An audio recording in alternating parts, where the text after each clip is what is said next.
Malta qed iżżomm soda quddiem il-pressjoni tal-Unjoni Ewropea biex tinbidel konvenzjoni li tista' tfisser it-tmiem tal-industrija tal-gaming f'pajjiżna.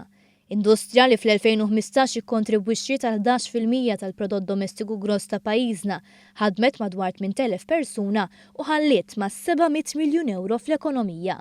L-Unjoni Ewropea tipprova tirratifika l-Konvenzjoni dwar frodi u korruzzjoni sportiva li ma tħallix l-operaturi b'liċenzja mill-Malta Gaming Authority joffru s-servizzi tagħhom f'stati membri oħra.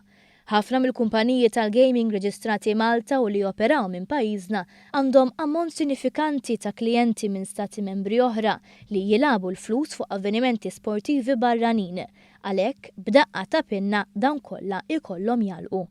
Peress li l-Unjoni Ewropea trid li din il-konvenzjoni tkun ratifikata mill-istati membri kollha, il-fatt li Malta qed tirrifjuta li taqbel magħha qed issalva l-industrija minn xara. Għax qed tagħmel dan, Malta taffaċċja kritika ħarxa mill-Partit Popolari Ewropew li jifforma parti minnu il-Partit Nazzjonalista. F'kumenti fuq One Radio il-Prim Ministru fiem kif pajjiżna dejjem ikkontribwixxa biex jidħlu miżuri li jippruvaw jeliminaw il-korruzzjoni fl-isport u propona definizzjonijiet differenti minn dik użata fil-konvenzjoni proposta.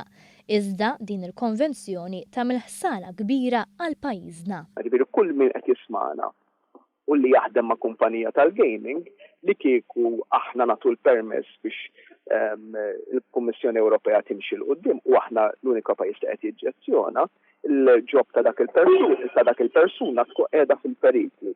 Mhux biss il-ġob jkun qed fil-periklu ma l-industrija kollha li timxi magħha tar-renti tal-appartamenti, tal-uffiċini, tan-nies li jaħdmu ma' dan il-qasam.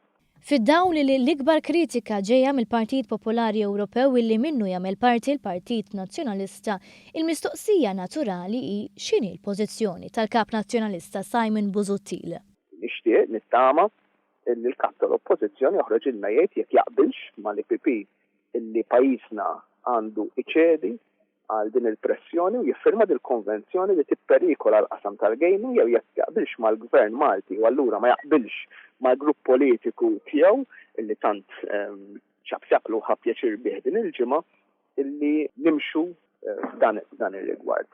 Il-Prim Ministru sostna li pajjiżna mhuwiex ser iċedi għaliex maħniex parti mill-Unjoni Ewropea biex imbaxxu rasna, anzi għandna nissalvagwardjaw l-interessi tagħna minkejja l-kritika li nistgħu naqilgħu.